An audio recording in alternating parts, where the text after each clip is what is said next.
안녕하세요. 조성태 박사의 생긴 대로 건강톡톡 아나운서 김민영입니다. 바쁜 현대인들이 규칙적인 식습관을 지키기에는 어려움이 많은 것 같습니다. 바쁘게 일을 하다 보면 끼니를 챙기지 못하거나 인스턴트로 대충 한 끼를 때우는 경우가 많은데요. 그리고 다양한 이유들로 위장이 아파서 또 괴로운 일상을 보내는 분들도 많으시다고 합니다. 그래서 생긴 대로 건강톡톡 오늘은 오래된 난치성 위장병으로 함께 해보겠습니다. 근본 치료가 되지 않아 고민인 분들 오늘 이 시간 강의 제대로 들어보시길 바라겠습니다. 조성태 한의학 박사님 이 자리로 모셔볼까요?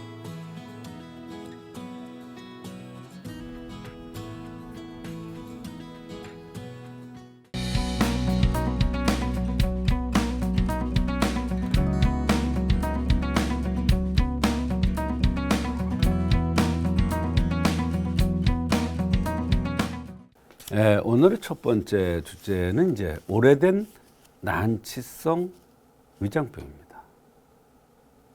오래됐고 난치성이에요. 잘 안 낫더라. 잘 안 나니까 오래 될 수밖에 없죠. 그런 위장병을 한의학에서는 어떻게 치료하는가? 위장이 안 좋으면 뭐 이런저런 약을 들기도 하고 다양한 방법들을 해서 낫게 하죠. 그런데 한의학에서는 어떠한 관점에서 오래된 난치성 위장병이 치료되는가? 왜 오랫동안 그렇게 잘 위장병이 안 낫는가? 이거에 대한 얘기가 되겠습니다.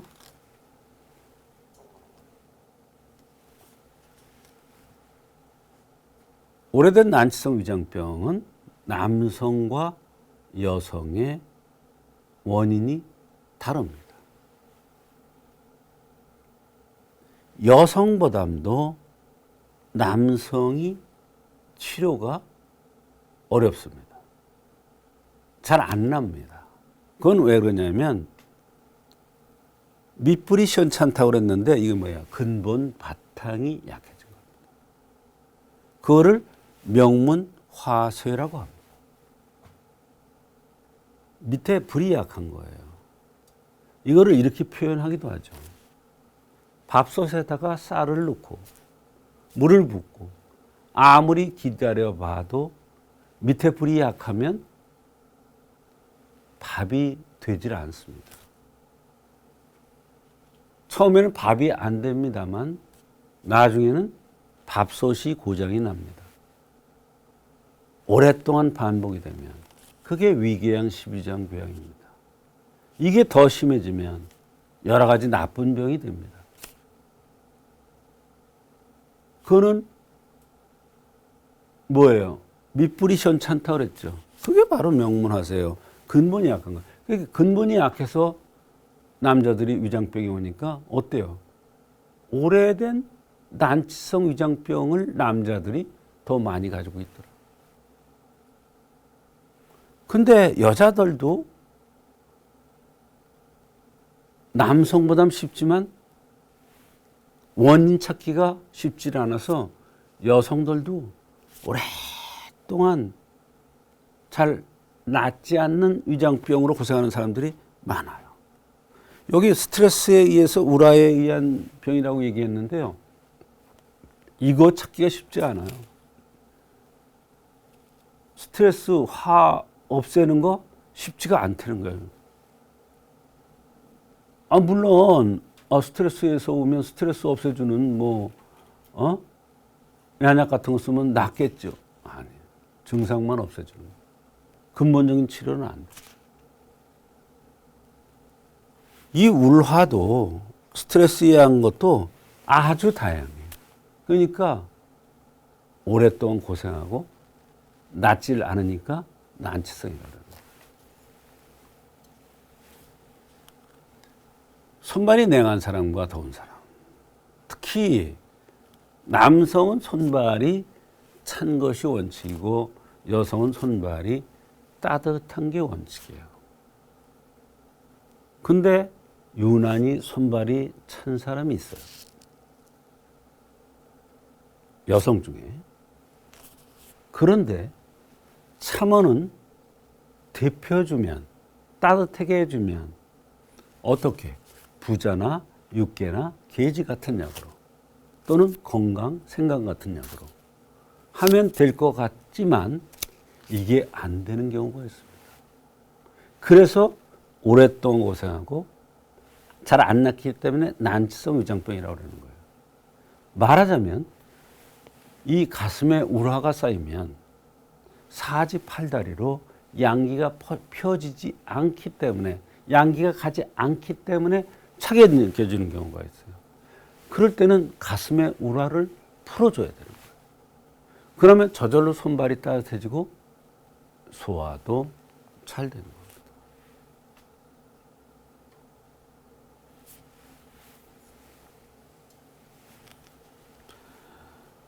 오래된 난치성 위장병의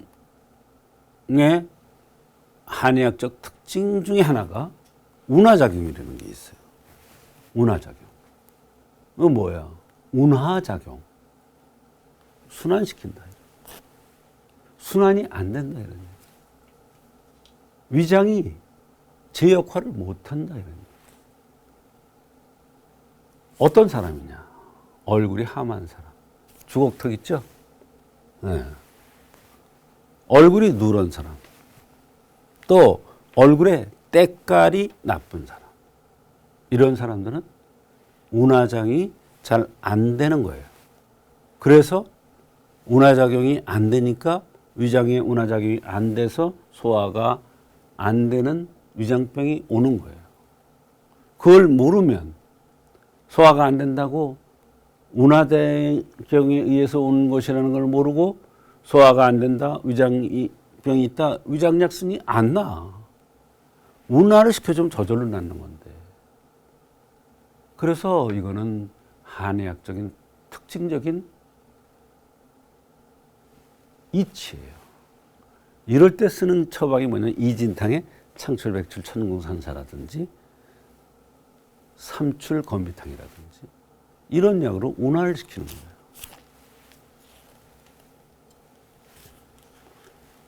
오래된 난치성 위장병에 관한 한의학적 독특한 이론은 기가 부족돼서 또는 산증으로 또는 생량경물을 먹어서 오는 경우가 있어요. 생량경물이라는 것은 뭐야? 날거, 찬거, 센거 또는 딱딱한 거 또는 찬물 같은 거. 어떤 사람이 위장병 때문에 더부룩하고 아주 너무 죽겠대. 근데 이게 오래됐는데 안 낫는데. 그래서 물어봤어요. 언제부터 이게 생겼어요? 여름에 수박이 너무 맛있어서 그 한 통을 다 먹었다. 거의.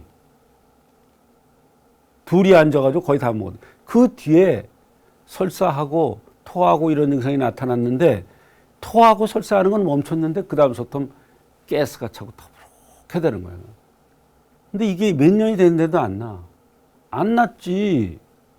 생냉경물에 의한 것이라고 생각하지 않고 소화가 되게 가스 차는 걸 없애게 하니까 안 낫는 거예요. 뇌소산, 생냉경물에 성한 거니까 뇌소산 쓰니까 싹 없어지더라고요. 이게 생냉경물이에요. 또 한의학적으로 정확한 원인을 찾아서 치료를 해야 되는데 명문화세에 의한 것이냐, 산증에 의한 것이냐, 울화에 의한 것이냐를 나눠야 되고 생기대로 병이 온다는 차원에서 어떠한 체질이냐. 예를 들면 화성을 띈 사람이면 향사, 평이산, 명문화세라면 탈미, 산증이라면 난간염이나 반총산, 울화에 의한 것이라면 이진탕, 가감바. 이렇게 치료를 해야 됩니다. 한의학적으로도 오래된 난치병, 위장병이 쉬운 게 아니에요. 이렇게 원인을 정확하게 찾아내야 돼요. 그렇게 해서 치료해야 한의학적으로 잘 치료됩니다. 새벽에 쓰리고 괴롭다. 양명형이냐, 목체형이냐, 눈썹이 진한 사람이냐에 따라서 화담청화탕이냐, 양현사물탕이냐. 신물이 올라온다면 증미 이진탕을 쓰면 되는 겁니다. 이와 같이 오래된 난치성 위장병은 한의학적으로 정확한 원인을 찾아서 치료하면 얼마든지 잘 치료될 수가 있습니다.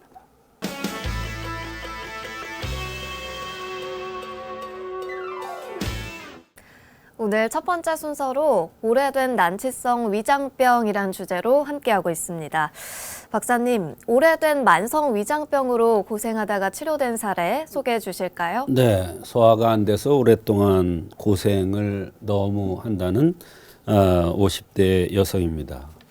여기저기 다녀봐도 치료가 잘 안 된다고 하였고 무려 27년을 이런저런 약을 먹었는데도 낫지 않고 몸이 너무 힘들다고 했습니다. 약을 먹으면 더 힘든 것을 느끼기 때문에 이제는 약도 포기한 상태라고 했습니다. 양약을 먹으면 눈을 못 뜨고 귀도 잘 안 들리는 이런 현상도 일어나서 일어나지도 못하는 이런 상태가 되었다고 했습니다.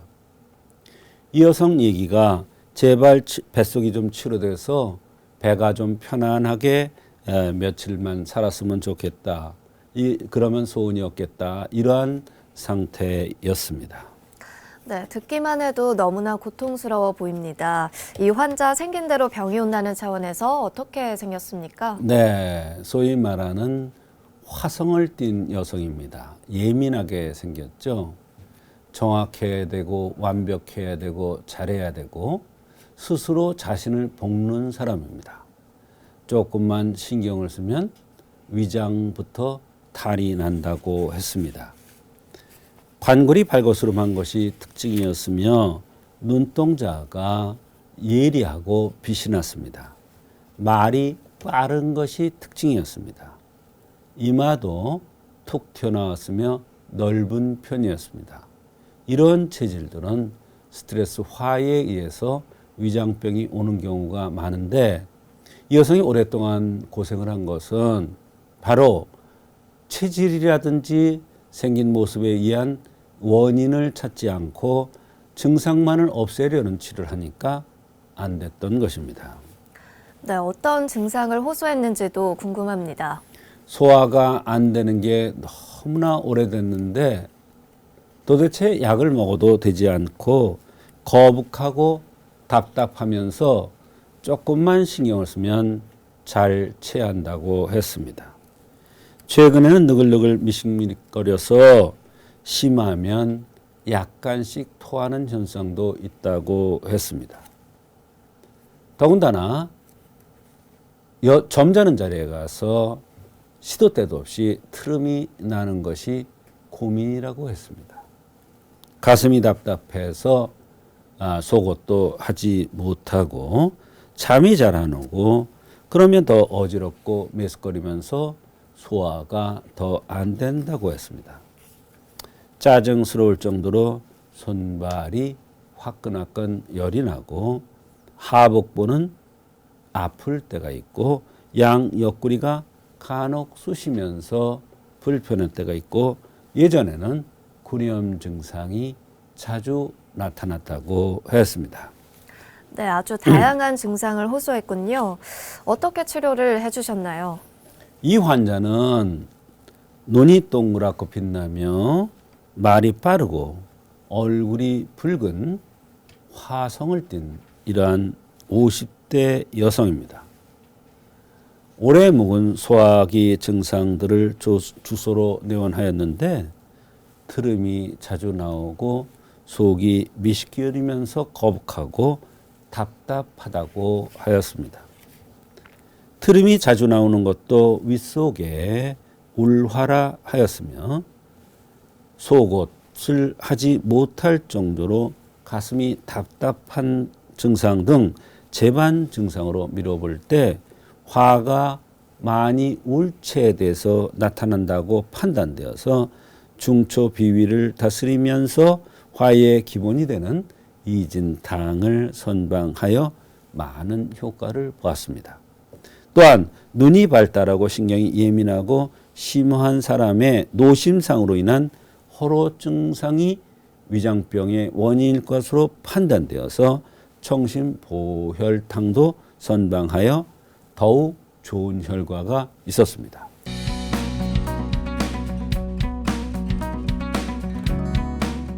여성들은 출산을 겪으면서 몸 관리를 잘하면 굉장히 든든해집니다. 아가씨 때부터 훨씬 더 든든한 사람들을 너무 많이 봤습니다.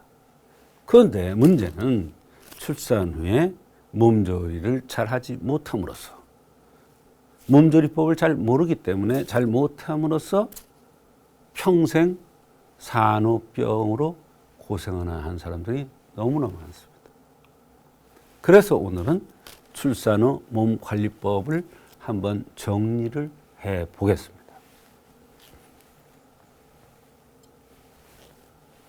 출산 후에는 반드시 먼저 어혈을 몰아낸 다음에, 어혈을 반드시 몰아내야 돼요.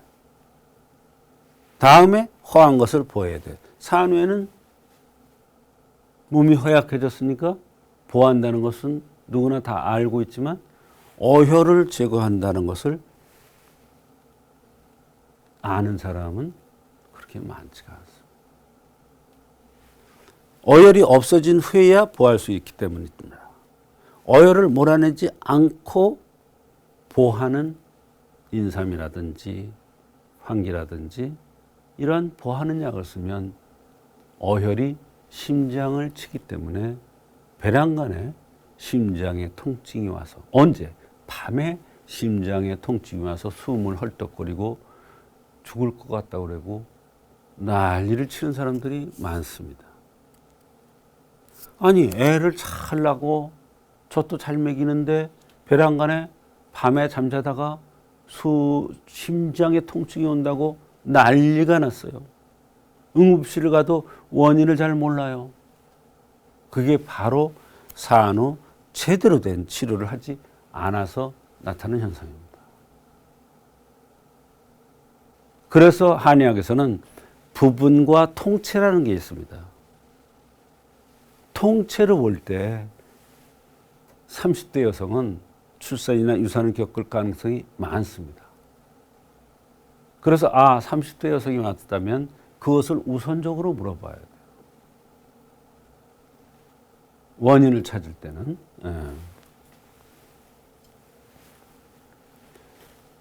산후 한약 복용에 대해서 산후에는 반드시 어혈을 제거하는 약을 먼저 2-3제를 써야 됩니다. 이거는 출산을 어렵게 했느냐, 나이가 젊어서 출산을 했느냐, 노산으로 출산을 했느냐에 따라서 달라요.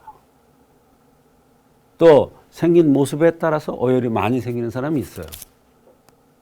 그래서 2제 또는 3제라고 그랬어요.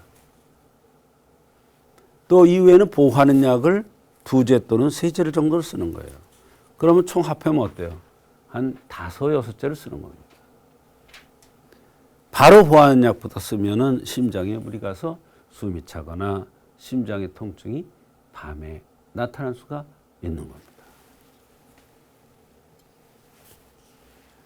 산후 한약은 언제부터 언제까지 먹어야 할까요? 출산 후 바로 한약을 먹으면 되는 겁니다. 바로. 그러니까 바로 먹어야 어혈이 빨리 빠져나가고, 어혈이 이게 몸에 쌓이면 오래되면 오래될수록 잘 빠져나가지가 않습니다. 어혈이 빠진 걸 어떻게 하느냐? 배가 산후에 빠진 것을 보고 알 수가 있습니다. 배가 빠졌다는 것은 바로 골반도 제 위치에 가고 모든 뼈들이, 전신의 어혈이 없어지면서 뼈들이 제 위치에 갑니다. 이게 몸조리가 된 것입니다. 그런데 체질이 좋은 사람은 한약을 1-2제만 써도 바로 어혈이 다 빠지고 뱃살도 다 빠지고 원상 회복되는 사람들이 많습니다.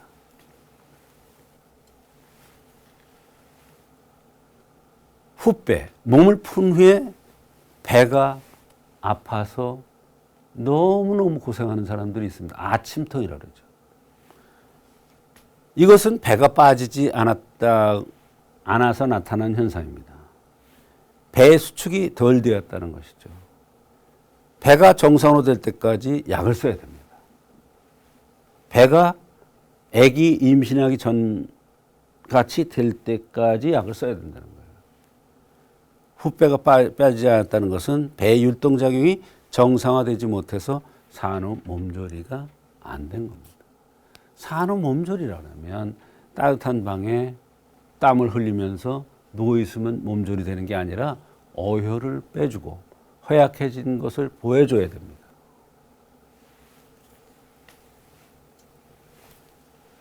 산후의 여기저기 관절이 왜 아픈가? 어혈이 제거되지 않아서 배가 수렴되지 않았기 때문에 관절이 제 위치에 가지 않아서 나타나는 현상입니다.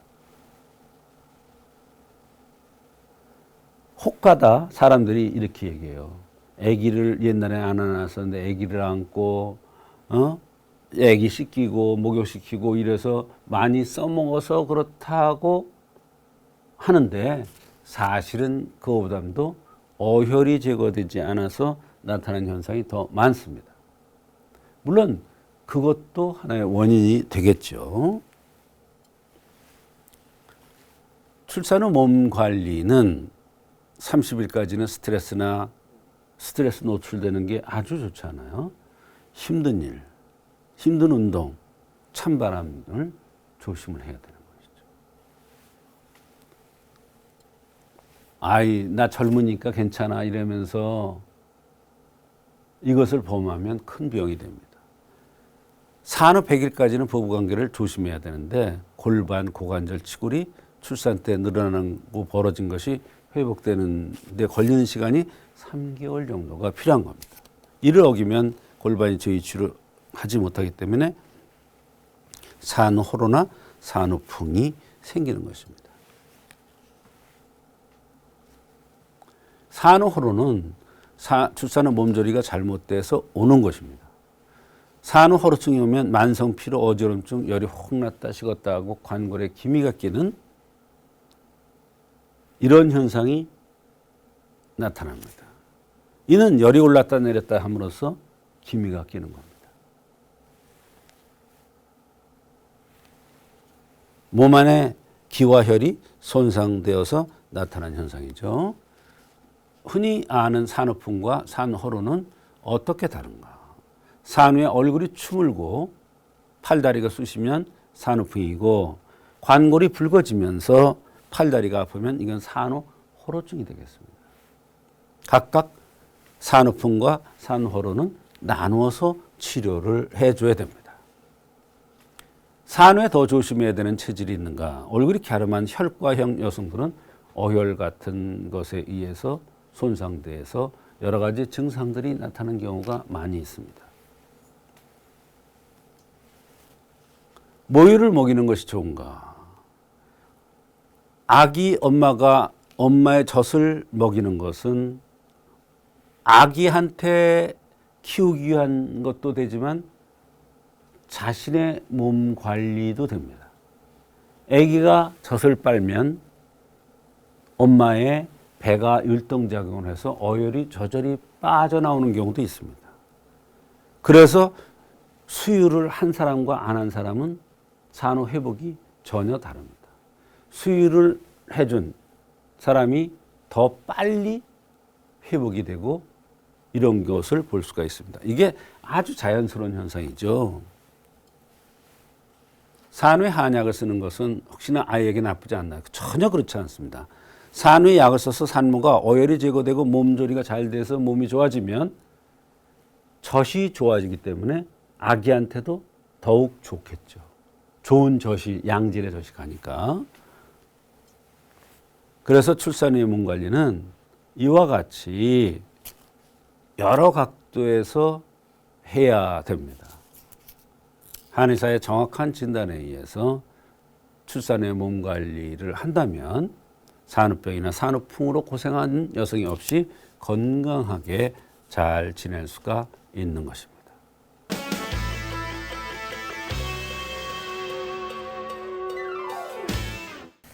오늘 박사님의 두 번째 강의 주제는 출산 후 몸 관리법이었습니다. 관련해서 강의 듣고 오셨고요. 우리나라 문화의 산후조리원이라는 게 있을 정도로 출산 후의 몸 관리가 아주 중요합니다. 박사님, 산후의 몸 관리를 잘못해서 고생하다가 한약으로 치료가 된 경우가 있을까요? 그렇습니다. 30대 초반의 여성입니다. 출산 후에 몸이 너무나 좋지 않았는데 한약을 복용 후에 효과가 너무 좋아서 그만한 적이 있는 경우가 있어서 소개를 합니다. 생긴 대로 병이 온다는 차원에서 생김새부터 알아볼까요? 기과형으로 얼굴이 각이 졌고 관골이 나왔으며 관골에 김이 낀 것이 특징이고 관골에 홍자가 있었습니다. 네, 불편을 호소한 증상들은 어땠습니까? 이틀 전부터 감기 증상이 있어서 감기약을 복용 중이라고 했습니다. 머리가 아프고 콧물이 나온다. 처음으로 목으로 왔다. 그런데 이상하게 감기약을 들어도 효과가 없다는 것입니다. 사실 이 감기 증상은 감기가 아니라 산후의 몸조리가 안 돼서 나타나는 현상입니다. 그래서 산후 몸조리 하는 약을 투여하였고 감기약으로 전혀 효과가 없었던 것입니다. 네, 그렇다면 어떤 치료 방법을 쓰셨습니까? 출산 후 얼마 안 되었다는 점이 굉장히 중요합니다. 30대 여성이면 감기가 오더라도 출산 유산과 관계가 있나를 살펴보아야 한다는 것입니다.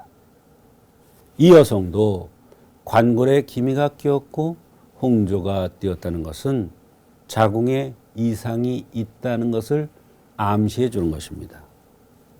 즉 출산 후에 몸조리가 되지 않아서 나타나는 현상입니다.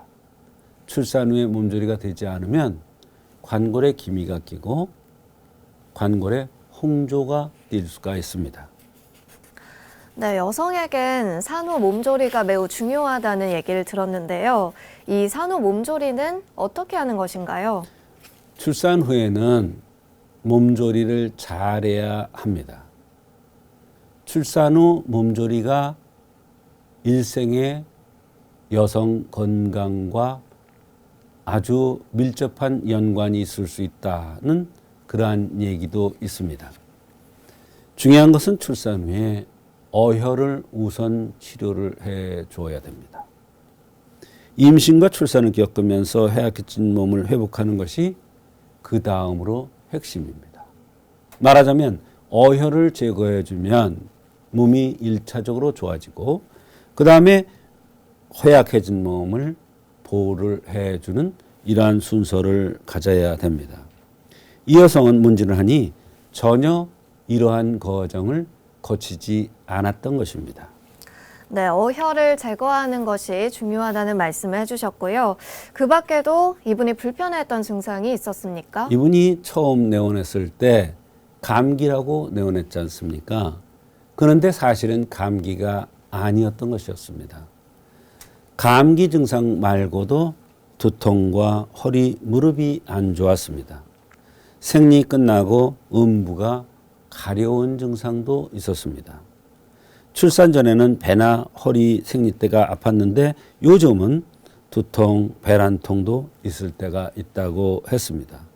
열이 났다, 식었다 하고 손발에 땀이 심하고 첫째 아기를 낳고 돌되기 전에 한번 쓰러진 적이 있다고 했습니다.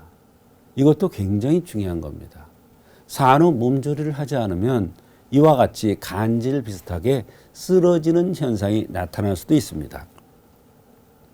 그리고 항상 피곤하고 어지러운 증상도 동반되기도 한다고 하였습니다. 네, 이렇게 육아를 하다가 쓰러지셨다는 얘기를 들으니까 정말 안타깝습니다.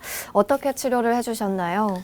이 여성을 맥을 보니까 맥이 106맥, 104맥을 쳤습니다. 이게 굉장히 중요합니다. 또 관골에가 기미가 끼었고 홍조가 있었습니다. 감기 증상이 심한데 감기약으로 치료가 되지를 않았습니다. 열이 났다 식었다 하며 쓰러진 적이 있고 허리가 아픈 증상 등 모든 것이 출산과 연관되는, 말하자면 출산 후에 산후 몸제를 하지 않아서 나타나는 현상으로 판단을 한 것입니다. 그래서 어혈을 제거하고 체력을 증식시키는 한약을 쓰기 위해서 감히 소요산이라는 약을 투여한 것입니다. 네, 감히 소요산을 투여한 결과도 궁금합니다. 환자 말씀이 그 다음에 내원했는데 맥이 거의 정상적으로 쳤습니다. 처음에는 103맥, 102맥 정도 이렇게 굉장히 높았는데 그만큼 몸이 안 좋은 겁니다. 70맥대로 정상화됐습니다. 환자 뭐라고 그랬냐면 새로 태어난 듯 몸이 날아갈 것 같이 편안하고 기쁘다고 했습니다. 그동안 얼마나 괴로웠고 얼마나 고생을 했으면 이런 표현을 썼을까 하는 그러한 생각을 했습니다. 감히 소요산을 한제 복용하고 내었는데 맥이 거의 정상화되었습니다. 이 감히 소요산은 굉장히 중요한 얘기입니다. 아까 출산 후에 한번 쓰러진 적이 있다고 그랬습니다. 대개 기절하고 쓰러지면 간질로 생각하지요. 그러나 출산 후에 몸조리를 안 하면 간질같이 쓰러지는 현상이 나타날 수가 있습니다. 그때 감히 소요산을 비롯해서 소요산 이런 약들로 자궁의 어혈을 빼주고 산후 몸조리를 해주면 다시 쓰러지는 현상이 나타나지 않습니다. 그러나 이런 치료를 하지 않으면 몸도 안 좋아지지만 감기 증상 같은 것이 계속되지만 되면서 바로 쓰러지는 현상이 반복될 수도 있습니다. 이 여성에게는 감히 소요산을 쓰고 피곤한 것도 좋고 날아갈 것 같이 이렇게 몸이 가벼워졌으며 그래서 총 5제를 더 투여한 후에 치료를 마쳤습니다. 그런데 이 여성이 하는 얘기가 자기는 더 약을 썼으면 좋겠답니다. 왜 그러냐면 너무나 고생을 하고 그것이 다시 나타나면 어떨까 하는 두려움이 있기 때문에 더 약을 지어달라고 해서 3제를 더 투여한 후에 치료를 종료한 적이 있습니다.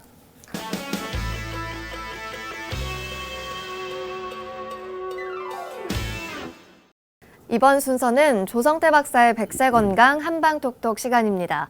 여러분의 팔팔한 백세건강을 위해서 박사님만의 특별한 한방비법도 전해드리고 여러분의 건강 고민 사연까지 만나보는 시간이죠. 오늘은 울산에서 김현민 님이 고민 사연 보내주셨습니다. 박사님, 저는 허벅지가 너무 아파요. 특히나 날이 추워지면 허벅지에 두드러기가 생기는 현상이 있는데 평소 허벅지 아픈 것과 연관이 있을까요? 너무 아파서 각종 검사도 해봤지만 특별한 원인을 찾지 못했습니다. 일단 급한 마음에 처방약을 먹는데 효과가 없네요. 혹시 허벅지 아픈 것이 추운 것과 연관이 있는 걸까요? 날씨가 추워지면서 심해졌거든요. 박사님, 저 좀 꼭 도와주십시오. 네, 날이 추워지면서 허벅지가 아프고 게다가 두드러기까지 난다고 합니다. 박사님, 원인이 뭘까요? 네. 한의학에서는 이제 어디가 아프냐에 따라서 원인이 다릅니다. 또 두드러기가 나더라도 더운 곳에 가면 나느냐 추운 곳에 가면 나느냐에 따라서 달라집니다. 또 두드러기가 얼굴 쪽으로 나느냐 허리와 허벅지 쪽으로 나느냐에 따라 전혀 다릅니다. 한의학에는 이런 이론이 있습니다. 머리 쪽에 오는 병은 풍열에서 온다. 가슴에서 오는 병은 담열에서 온다. 그런데 배꼽 이하, 허벅지, 다리 쪽으로 오는 병은 한습에서 온다. 이런 이론이 있습니다. 이분이 허벅지가 아프면서 추우면 그곳에 두드러기가 나는 것은 연관이 있다고 봐야 되겠죠. 말하자면 찰 한자, 차서 이 추운 것을 못 이겨서 나타나는 현상입니다. 그럴 때 대표적인 처방이 오적산이 되겠는데요. 오적산을 가감해서 쓰면은 한습이 치료되면서 허벅지 아픈 것과 추우면 허벅지에 두드러기가 나는 이런 현상들이 동시에 치료될 것 같습니다. 참고하시기 바랍니다. 네, 사연 보내신 김현민님, 오늘 상담 꼭 도움되셨길 바라겠고요. 오늘도 좋은 말씀 나눠주신 조성태 박사님 고맙습니다. 조성태 박사의 생긴 대로 건강톡톡. 오늘은 오래된 난치성 위장병 그리고 출산 후 몸관리법 이 두 가지 증상에 대해서 알아봤습니다. 100세 건강을 위한 여러분의 확실한 선택 생긴 대로 건강톡톡은 다음 주 더 건강한 이야기들로 찾아뵙겠습니다. 함께해 주신 여러분 고맙습니다.